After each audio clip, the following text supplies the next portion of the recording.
Hi guys, welcome to Heather's Challenge Toy Readings. Today I'm going to be reading The Princess and the Goblin. Alright, let's get on to chapter 5. The princess let well alone. When she woke the next morning, the first thing she heard was the rain still falling. Indeed, this day was so like the last that it would have been difficult to hear. Where was the use of it?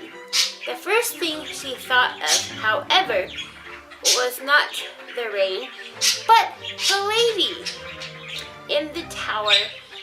And the first question that occupied her thoughts was rather she would not ask the nurse to fulfill her promise with every morning and go with her to find her grandmother as soon as she had her breakfast. But she came to the conclusion that perhaps the lady would not be pleased if she took anyone to see her without first asking leave, especially as it was pretty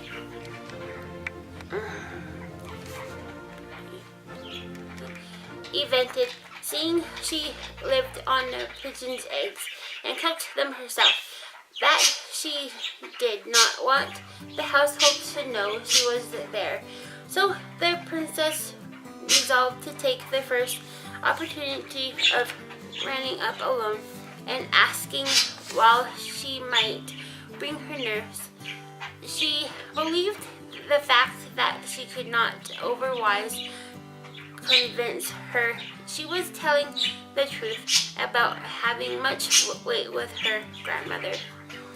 The princess and her nurse were the best of friends of dressing time, and the princess in Constance ate an enormous little breakfast. I wonder, Lucy, that she was pet name for her nurse, what pigeon's eggs taste like.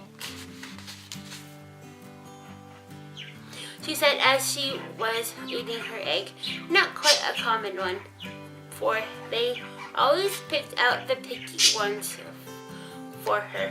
We'll get you a pigeon's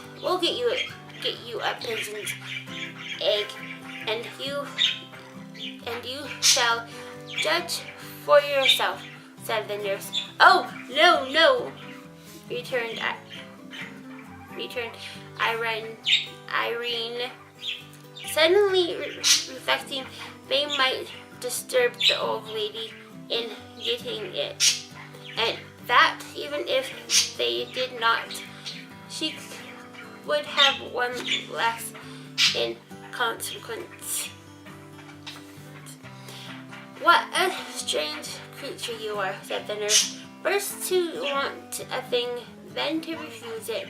But she did not say it crossly, and the princess never minded any remarks that were not unfriendly. While you see, Lucy, there are reasons, she returned, and said no more. For she did not want to bring up the subject for their former strife, lest her nurse said should offer to go before she had her grandmother's permission to bring her. Of course, she could refuse to take her, but then she would believe her less than ever. Now the nurse, as she said herself afterward, could not be every moment in the room, and as never before yesterday had the princess given her the smallest reason for anxiety. It had not yet come into her head to watch her more closely, so she soon gave her a chance And the very thing that offered Irene was off and up the stairs again. This day's adventure, however, did not turn out like yesterday's, although it began like it. And indeed, today is very solemn, like yesterday. If people would notice the difference, even when it rains, the princess ran through passages again after passages, and could not find the stair of the tower. My own suspicion that she had not gone up high enough and was searching on the second instead of the third floor. When she returned to go back, she failed quietly in her search after the stair. She was lost once more.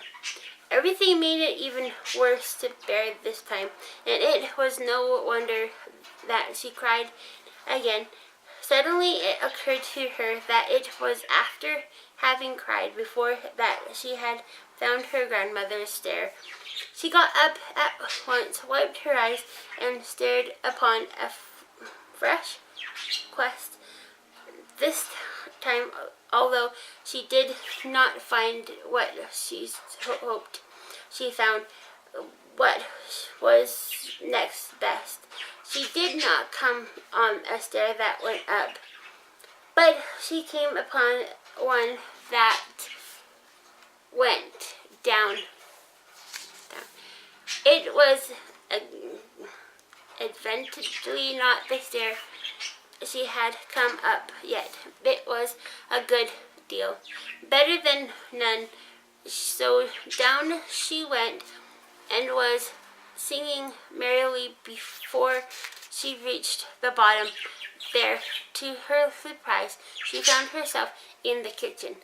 Although she was not allowed to go there alone, her nurse had often taken her, and she was a great favorite with the servants.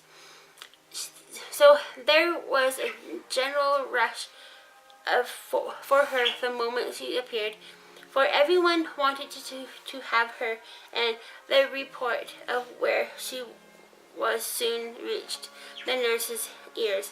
She came at once to fetch her, but so there's the picture right there.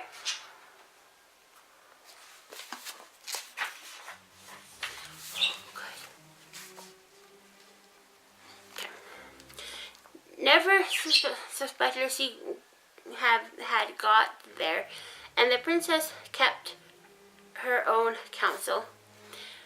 Her failure to find the old lady not only disappeared her, but made her very thoughtful.